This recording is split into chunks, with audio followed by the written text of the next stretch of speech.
தமிழர் கண்ணோட்ட நேயர்கள் அனைவருக்கும் வணக்கம். இன்று நம்முடன் தமிழ் தேசிய பேரியக்க தலைவர் திரு பே. மணியரசன் ஐயா அவர்கள் நம்முடன் இருக்கிறார். தற்போதுள்ள சிக்கல்களை பற்றி நம்ம அவரிடம் பேசுவோம். ஐயா, தற்போது இந்திய அரசு மாநிலங்களில் கல்வி வளர்ச்சிக்கு அந்த ஒதுக்கிய சிறப்பு நிதிகள் இருக்குல்ல, அது தமிழ்நாட்டுக்கு தரவே இல்லைன்னு கல்வி அமைச்சர் அன்பில் மகேஷ் பொய்யாமொழி தொடர்ந்து கூறி வருகிறார். குறிப்பாக சமக்கரா சிக்ஷா சிறப்பு திட்டத்துக்கும் சரி, பிஎம் ஸ்ரீ அந்த சிறப்பு திட்டத்திற்கும் சரி தர வேண்டிய சிறப்பு நிதிகளை தரவில்லை. சமக்கரா திட்டத்திற்கு கிட்டத்தட்ட 2400 கோடி இந்திய அரசு தர வேண்டிய பாக்கி கூட தரம் மறுக்கிறது என்று கூறியுள்ளார்.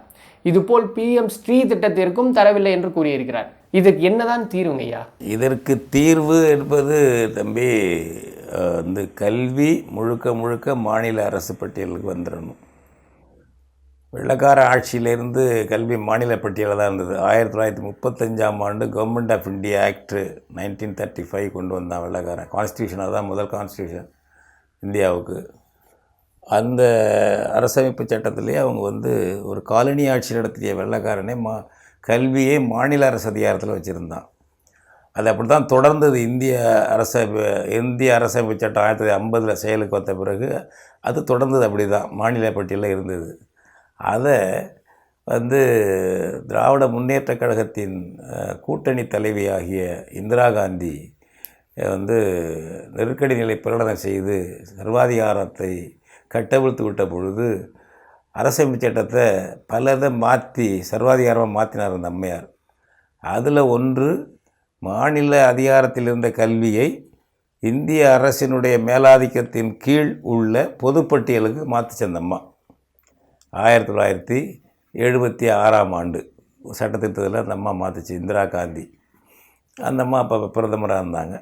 அதுக்கு முன்னாடி தேர்தலில் திமுகவும், அந்த 71 தேர்தலில் திமுகவும் காங்கிரஸ், இந்திரா காங்கிரஸ் கூட்டணி கட்சிகள் அப்படி இருந்தது. சரி, அந்த அம்மா தோத்துச்சு 77 தேர்தலில். திரும்ப அந்த அம்மா 80ல் திமுகவோட கூட்டணி சேர்ந்து பிரதமராச்சு. கருணாநிதி கூட்டணி சேர்ந்தார். நேருவின் மகளே வருக, நிலையான ஆட்சி தருக என்று இந்திரா காந்திக்கு லாலி பாடினார், ஜால்ரா போட்டார். இந்த கல்வியை மீண்டும் மாநில பட்டியலுக்கு கொண்டு வாங்கன்னு சொல்லி மாற்றிருக்கலாம்ல. கல்வியை அந்த மேலதிகாரம் இந்திய அரசுக்கு உள்ள பொதுப்பட்டியல்லையே நீடிக்க விட்டுட்டு நீங்கள் இந்திரா காந்தியோட கூட்டணி சேர்ந்தீங்க. அதன் பிறகு பாஜக வாஜ்பாயோட கூட்டணி சேர்ந்தீங்க. அதுக்கு முன்னாடி ஜனதா ஒரு வித்தியாசமான கட்சி, அந்த கர்நாடகத்துக்காரர் இருந்தார் பிரதமராக, அவரோட கூட்டு சேர்ந்தீங்க. அதன் பிறகு 10 ஆண்டு பாஜக கூட்டணிக்கு பிறகு 10 ஆண்டு 2004லேருந்து 2014 வரைக்கும் காங்கிரஸ், மன்மோகன் சிங் பிரதமர், அவரோட திமுக கூட்டணி சேர்த்து மத்திய அமைச்சரவையில் இருந்தது. இவ்வளவு காலத்தில் இந்த கல்வியை மீண்டும் மாநிலத்துக்கு கொண்டு வர துரும்ப கூட அசைக்கவில்லை திமுக. இப்பொழுது காங்கிரஸோட இந்தியா கூட்டணி சேர்ந்திருக்கார் மு.க. ஸ்டாலின். ஏதாவது ஒரு பட்டியல் போட்டு இந்த மாதிரி இந்த இதை நாங்கள் மாற்றுவோம், மாநிலங்களுக்கு அதிகாரத்தை கொடுப்போம் என்று ராகுல் காந்தியும் ஸ்டாலினும் கையெழுத்து போட்டு ஒரு கூட்டறிக்கை வெளியிடுறாங்களா? அப்படி ஒரு கூட்டறிக்கையில் கல்வியை மீண்டும் மாநில பட்டியலுக்கு கொண்டு வருவோங்கிறது கொண்டு வரீங்களா? இல்லை. அப்போ அது காங்கிரஸ் கொள்கை தான். அது இதெல்லாம் பண்ணுறது காங்கிரஸ் கொள்கை தான். அதை தீவிரமாக பாஜக செயல்படுத்துது. அப்போ கல்வியை முழுக்க கொண்டு வர்றாங்க. அவங்க என்ன சொல்கிறாங்க? அவர் மகேஷ் பொய்யாமொழியே சொல்கிறாரு பிஎம் ஸ்ரீ திட்டம். பிஎம்னா என்ன பெரிய இது? Prime minister schools for rising India, இந்திய எழுச்சி பள்ளிகள் பேர். அதுக்கு இந்திய எழுச்சி பள்ளிகள் சொல்லி பாரத மாதா பஜனையை கற்றுறது, ஹிந்தி கற்றுறது, அதுக்கு தான் கொண்டு வர்றான். இது எல்லாமே இந்த இதெல்லாம் இருக்குது பாருங்கள், சமக்கரா கமக்கரா எல்லாம் மாநில இனம், மொழி, தாயகம், பண்பாட்டை அழிச்சிக்கிட்டு பாரத மாதா பஜனை அவங்க இஷ்டத்துக்கு அவங்க கல்விக் கொள்கையை கொண்டு வர்றது தான் நேஷ்னல் எஜுகேஷன் பாலிசின்னு கொண்டு வந்திருக்காங்க. அதை ஏற்றுக்கிட்டால் தானே அதெல்லாம் தருவேங்கிறான் நிதி. நீ ஏற்றுக்கிறேன்னு சொல்லிட்டு ஏமாற்றிட்டாங்களே தமிழ்நாடு அரசு, திமுக அரசு. எனவே தர முடியாது. நேஷ்னல் எஜுகேஷன் பாலிசின்னா 3 மொழி கொள்கை. பொய்யாமொழி அறிக்கையிலே வருது. மும்மொழி கொள்கை ஏற்றுக்க சொல்கிறாங்க. அப்புறம் பிஎம் ஸ்ரீ கல்வி திட்டத்தில் வந்து இப்போ வந்து மும்மொழி கொள்கையை ஏற்றுக்கணும்னு இந்தியை ஏற்றுக்க சொல்கிறாங்க. அது ஏற்றுக்கலைங்கிறத கொடுக்காமல் இருக்காங்க. அதுக்கு என்ன இருக்குது? அதுக்கு தான் தேனை கொண்டு வந்திருக்கான். அப்போ இதை எதிர்த்து மக்கள்கிட்ட விழிப்புணர்ச்சியை உண்டாக்குறதும் கல்வியை மீண்டும் மாநில பட்டியலில் கொண்டு வான்னு நேரம் போராடி இருந்தீங்கன்னாக்க அது ஒரு கொஞ்சமாவது கொஞ்சம் உரிமைகள் கிடச்சிருக்கும். அந்த மாதிரி எதுவுமே செய்கிறதில்ல. சும்மா செய்கிறாங்க. இப்பொழுதும் கல்வி மீண்டும் மாநில பட்டியலுக்கு வரணும்னு ஏன் சொல்ல மாட்டேங்கிறீங்க? ஸ்டாலின் சொல்கிறதில்ல, பொய்யாமொழி சொல்கிறதில்ல. ஏன்னாக்க உங்கள் இவர் இருக்கார் ராகுல் காந்தி அதை ஏற்றுக்க மாட்டார். இந்தியாவுக்கு சரணடைஞ்சு தமிழ்நாட்டை அடகு வைக்கிற வேலை தானே உங்கள் வேலை செய்கிறீங்க. இந்தி ஏகாதிபத்தியத்துக்கு ஆரிய பிராமணிய ஆரிய வைசிய ஏகாதிபத்தியத்துக்கு தமிழர்களை அடகு வைக்கிற வேலையை தான் திமுக அதிமுக செய்கிறது. அதான் நீ செஞ்சுக்கிட்டு இருக்க. இப்போ சொல்ல நீ வந்து கல்வியை மாநில பட்டியல் கொண்டு வா, நீ இந்தியா கூட்டணியில் ஒரு கொள்கையை கொண்டவே ஏற்கனவே இருந்தது தானே. இது 37 வெள்ளக்கார ஆட்சியிலையும் போடப்பட்டது. 50 ஜனவரி 26 செயலுக்கு வந்த விடுதலை பெற்ற இந்தியாவினுடைய அரசமைப்பு சட்டத்திலையும் இது இருந்தது, கல்வி மாநில பட்டியலாக. அது மாதிரி மீண்டும் வரணும்னு ராகுல் காந்திகிட்ட பேசி ஸ்டாலின் கொண்டு வரணும்ல. இப்போ அதையே நீ பேச மாட்டேங்கிற. எங்கேயாவது ஐம்பில் பொய்யாமொழி அதை சொல்கிறாரா? கல்வி அவங்க எடுத்துக்கிட்டாங்க, பொதுப்பட்டியலில் தான் பேரே தவிர அவங்க தான் அதிகம் செலுத்துகிறாங்க, மாநில குரலை மதிக்கவில்லை, அது வந்து இந்தி நாங்கள் இதை ஏற்றுக்கொண்டால் மும்மொழி கொள்கையும் திணிக்கக்கூடாது எங்களுக்கு, எனவே கல்வியை மீண்டும் மாநிலத்துக்கு கொண்டு வா என்று ஏன் கேட்க மாட்டேங்கிறீங்க? நம்மளை மக்களை ஏமாத்துறதுக்காக இது தள்ளுன்னு சொல்லிகிட்டு இருக்க. ஆனால் ஒன்றும் நான் விசுவாச அடிமை, இந்தி ஏகாதிபத்தியத்துக்கு நான் விசுவாச அடிமை, திராவிடம் என்றைக்கும் விசுவாச அடிமை என்பதை காட்டுவதற்காக அதை பற்றி சொல்லாமல் கல்வியை மீண்டும் மாநில பட்டியலுக்கு கொண்டு வான்னு கேட்காம அந்த கோரிக்கை வைக்காமல் நிதி தரணும்னா பிச்சை வாங்குறிய. இந்த நிதி ஏதுங்க இந்திய அரசுக்கு பணம் ஏது தம்பி? இந்திய அரசுக்கு ஏது பணம்? மாநிலங்களில் வசூல் பண்ணுற பணம் இந்திய அரசு. மத்திய அரசுக்கு இந்திய அரசுக்குன்னு மக்கள் நேரடியாக எங்கே இருக்கான்? யார்கிட்ட நீ வசூல் பண்ணுவேன்? இந்த வரியெல்லாம் மாநில அரசு வசூல் பண்ணி உன் செலவு கொடுக்கணும். நாங்கள் தமிழ் தேசிய பேருக்கு தான் திரும்ப சொல்கிறோம். மத்திய அரசுக்குன்னு இந்திய அரசுக்குன்னு நேரடியாக வரி வசூல் பண்ணக்கூடிய அதிகாரம் இருக்கக்கூடாது. மாநிலங்கள் வசூல் பண்ணிட்டோம். மத்திய அரசு செலவு என்னென்ன செலவு, டிபார்ட்மெண்ட் இவ்வளோ வேண்டியில்லை, அவன்கிட்ட கல்வியெல்லாம் வேண்டியில்லை, அந்த செலவு வளவு. இதில் ஒவ்வொரு மாநிலமும் இந்த வகையில் இத்தனை சதவீதம் கொடுங்க ஆண்டுதோறும் என்று வாங்கிக்க. அதை விட்டு அவர் எல்லாம் இங்கே நம்ம டீ குடித்தாக்க, பிச்சைக்காரன் கக்கூஸுக்கு போனாக்க எல்லாத்துக்கும் வரி போட்டு வாங்கிக்குவார். டெல்லிக்காரரு மோடிக்கு போயிடும். அதில் ஒரு கெஞ்சிக்கிட்டு கிடப்பார், இதை கொடு அதை கொடுன்னு. அவங்க கூட்டு பணம், அது தமிழ்நாட்டு பணம். இதை கணக்கு நீங்களே சொன்னீங்க. உங்கள் மந்திரியாக இருந்தவர் ஒரு பிடி ராஜன் பேரன் இருந்தார், மந்திரியாக இருந்தார், அவர் நிதி மந்திரியா. அவர் சொன்னார், ₹1 வசூல் பண்ணிட்டு போனால் இந்திய அரசு தமிழ்நாட்டில் வரி வசூல் 29 காசு தான் திரும்பி நமக்கு வருது. ₹1 வசூல் பண்ணான்னாக்க. இதே பீகாருக்கு ₹5 திரும்பி போகுது ₹1 வசூல் பண்ணால். உத்தரப்பிரதேசத்துக்கு ₹2.56 காசு திரும்பி போகுது. அவன் ₹1 கொடுத்தா ₹2.56 காசு மத்திய அரசு அவனுக்கு கொடுக்குது. பீகார்காரன் ₹1 வரி கொடுத்தான்னா ₹5 அவனுக்கு திருப்பி தருது. தமிழர்கள் ₹1 கொடுத்தா வெறும் 29 காசு திருப்பி தரான் டெல்லியிலேருந்து. இந்த அநீதியை எதிர்க்க முறியடிக்க நீ என்ன பண்ணி கழிச்சிங்க? முக ஸ்டாலின், அன்பில் பொய்யாமொழி, மகேஷ் பொய்யாமொழி என்ன பண்ணுறீங்க? சும்மா எங்கிட்ட ஒப்பாரிச்சுட்றீங்களா ஏமாத்துறதுக்கு? ஏன் இந்த கோரிக்கை விட தமிழ் தேசிய பேட்டிக்கு அந்த கோரிக்கை வைக்கிறது, கல்வியை மாநில பட்டியல் கொண்டு வா, வரி வசூலில் இத்தனை % இந்திய அரசுக்குன்னு கொடு, அவங்க எந்த வரியும் போடக்கூடாது, அப்படி கொண்டு வாயா, அப்படி கேளியா. சரி, அதை கடைசி அது அப்புறம் வரட்டும். இப்போ கல்வி மாநில பட்டியலுக்கு வரணும். அவன் என்ன சொல்கிறான்? துணிச்சலாக சொல்கிறான், இந்திய எழுச்சிக்கான பள்ளி. பிஎம்சி பள்ளினா என்னது? தமிழர் எழுச்சிக்காக, தமிழ்நாட்டு எழுச்சிக்காகவா? இந்திய எழுச்சிக்கான பள்ளினா இந்திய எழுச்சிக்கான, சமஸ்கிருத எழுச்சிக்கான, ஆரிய எழுச்சிக்கான, ஆரிய பிராமண ஆரிய வைசிய எழுச்சிக்கான, மோடி எழுச்சிக்கான, ராகுல் காந்தி எழுச்சிக்கான பள்ளி. அது யார் வரி பணத்தில்? நம்ம வரி பணத்தில். அதில் ஒரு எடுத்துக்குவாராம். இவர் வந்து ₹60 கொடுப்பாரா ஒரு ஸ்கீமுக்கு. அவர் ₹60 கொடுப்பாராம். மாநில அரசு ₹40 செலவிடணுமா. இதில் இந்த பணம் கேட்குறாங்களே, இந்த பணம் மொத்த செலவு ₹1 60 காசு மத்திய அரசு தருமா, 40 காசு தமிழ்நாடு போட்டுக்கணுமா. அவன் இந்திய எழுச்சிக்கு ஆரிய பிராமண எழுச்சிக்கு அதுக்கு இந்த வரி.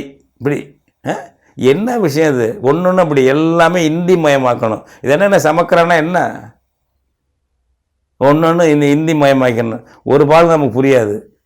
அரசியல் சட்டத்தில் இந்த கிரிமினல் சட்டம், சாட்சி சட்டம், எல்லா குற்றவியல் நடைமுறை சட்டம், சிஆர்பிசி எல்லாத்தையும் இந்தியில் கொண்டு வந்தான். ஒன்றும் புரிய மாட்டேங்குது. எல்லாம் இப்போ இந்தியில் தான் சொல்லணும். அது புஸ்தகம் வாங்கிட்டு ஒன்று பார்க்க வேண்டியது வக்கீல் தடவிக்கிட்டு இந்தி மயமாக்கிட்டோம். அதுக்கு இந்தி மயமாகிறது தமிழை அழிக்கிறதுக்கு நம்ம பணம் தரணும், நம்ம நிதி தரணும். அதையும் வசூல் பண்ணி நமக்குள்ளே பங்கு தர மாட்டான். இந்த கருத்தை சொல்லி நீ எழுச்சியை உண்டாக்குறியா? வேற ஒன்றும் செய்ய வேண்டாம். இந்த ஆர்கியூ நம்ம தர்க்கம் பண்ணுறீங்களா? நீங்கள் இந்த கருத்தையாவது முன்வைக்கிறியா? எங்கள் பணத்தை வசூல் பண்ணிவிட்டு எனக்கு ஏன்டா இப்படி வஞ்சகம் பண்ணுற? ₹1 நாங்கள் எங்கள் தமிழ்நாட்டிலேருந்து உனக்கு கொடுத்தானே 29 தான் எனக்கு தர்ற. வடக்கத்தி எனக்கு நிறையா தர்ற.